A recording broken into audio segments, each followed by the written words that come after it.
ഇത് നമ്മളുണ്ടാക്കിയ മുളകാ പച്ചടി. ഈ പുളിയിഞ്ചി പോലത്തെ ഒരു സാധനമാണ്. അപ്പോൾ ഇത് നിങ്ങളൊക്കെ ട്രൈ ചെയ്യണം. ഇതിൻ്റെ ഇൻഗ്രീഡിയൻസ് ഇപ്പോൾ ഞാൻ കാണിച്ചു തരാം.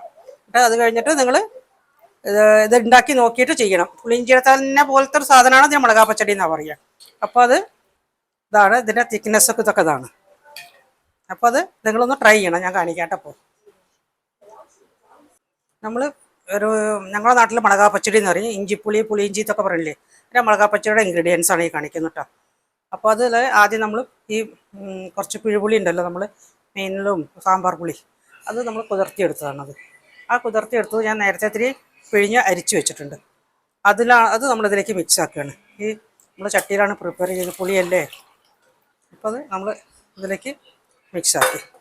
ഇനി അതിലേക്ക് നമ്മൾ ചില കാര്യങ്ങൾ ഇൻഗ്രീഡിയൻസ് ചേർക്കുന്നുണ്ട്. അത്യാവശ്യമായിട്ട് ആദ്യം ചേർക്കുക നമ്മൾ ഈ ഉപ്പാണ്.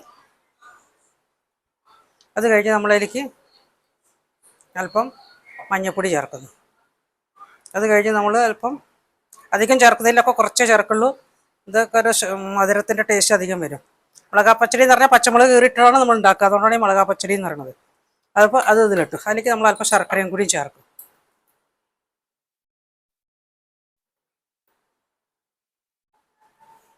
ഇതൊന്ന് തിളച്ച് കുറുകി വരണ വരെ നമുക്കൊന്ന് വെയിറ്റ് ചെയ്യാം. ഇത് നമുക്ക് സ്റ്റൗവിലേക്ക് ഒന്ന് കയറണം. അത് കഴിഞ്ഞിട്ട് നമുക്കതിലേക്ക് നമുക്ക് വറുത്ത പച്ചമുളകും കടുകും കായും അതെല്ലാം ചേർത്തൊന്ന് വറവിട്ടാൽ മതി. കുറുകണ താമസമുണ്ട്. അപ്പോൾ അതുവരെ നമുക്കത് വെയിറ്റ് ചെയ്യാം.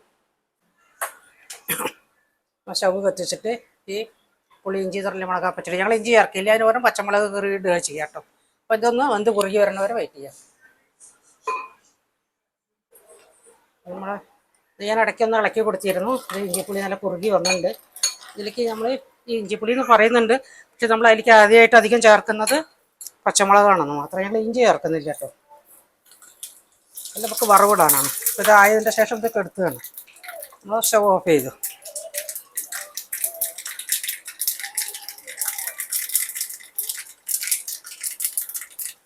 ഇനി എനിക്ക് നമ്മൾ കരിവേപ്പില ഇട്ടിട്ട് നമ്മൾ പച്ചമുളക് അതിൽ ഇട്ട് കൊടുക്കുന്നതാണ്. ഈ പച്ചമുളക് ഒന്ന് വാടി വരുന്നതോട് കൂടിയിട്ട് അല്പം കായും ചേർക്കും.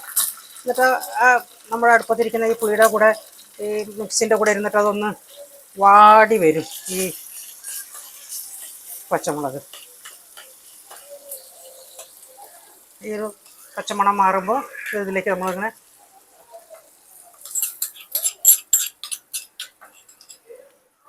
അപ്പോൾ എന്നിട്ട് അതൊന്ന് മെല്ലെ തട്ടി പഴിച്ച് ഒന്ന് ആറാൻ വെച്ചാൽ മതി. ഇതിൽ ഞാനതിൻ്റെ മധുരമൊക്കെ നോക്കിയിട്ടുണ്ട്. അപ്പോൾ നമുക്ക് വേണ്ടവർക്ക് മധുരം ഓരോരോ ഇതനുസരിച്ച് നമുക്കത് കൂടുതലും കുറയ്ക്കുകയൊക്കെ ചെയ്യാം കേട്ടോ. അപ്പോൾ നമ്മുടെ ഇന്നത്തെ ഇഞ്ചിപ്പുളിയുടെ ഇത് ഇപ്പോൾ അടുപ്പത്ത് വെച്ചിട്ടുണ്ടെങ്കിൽ നമുക്കിത് ഒന്ന് തണുത്തതിൻ്റെ ശേഷം നമുക്കൊന്ന് വീണ്ടും കാണിക്കാം. നമ്മൾ തയ്യാറാക്കിയ മുളകാ പച്ചടി ഇപ്പോൾ നമ്മൾ സെർവിങ് പ്ലേറ്റിലേക്ക് മാറ്റുന്നു. ഇതൊരു വിഷു സ്പെഷ്യലാണ്. സദ്യകളുടെ കൂടെ നമ്മൾ എല്ലയുടെയൊക്കെ തലയ്ക്കാൻ ഭാഗത്ത് നമ്മൾ നാരങ്ങ പപ്പടമൊക്കെ വിളമ്പുന്നതിൻ്റെ സൈഡിൽ വിളമ്പുന്നില്ലേ, അതാണത്. ഇതിപ്പോൾ അധികം ആൾക്കാർക്ക് അറിയില്ല മുളകാ പച്ചടി എന്ന് പറഞ്ഞ സാധനം ഇഞ്ചിയൊക്കെ ഇട്ടിട്ട് ഉണ്ടാക്കുന്നതാണെന്ന് നിങ്ങൾക്ക് അറിയുന്നു.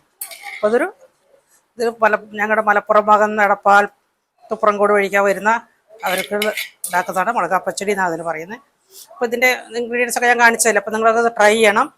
അപ്പോൾ വിഷു ആശംസകളോടെ നിങ്ങൾക്കിത് പുളിയിഞ്ചി പിന്നെ എല്ലാവരും ട്രൈ ചെയ്യാനും സന്തോഷത്തോടു കൂടിയിട്ട് ഈ പ്രാവശ്യത്തെ വിഷു നിങ്ങൾ ആഘോഷിക്കണം. ഷെയർ ചെയ്യണം, സബ്സ്ക്രൈബും ചെയ്യണം കേട്ടോ. അപ്പോൾ വിഷു ആശംസകൾ.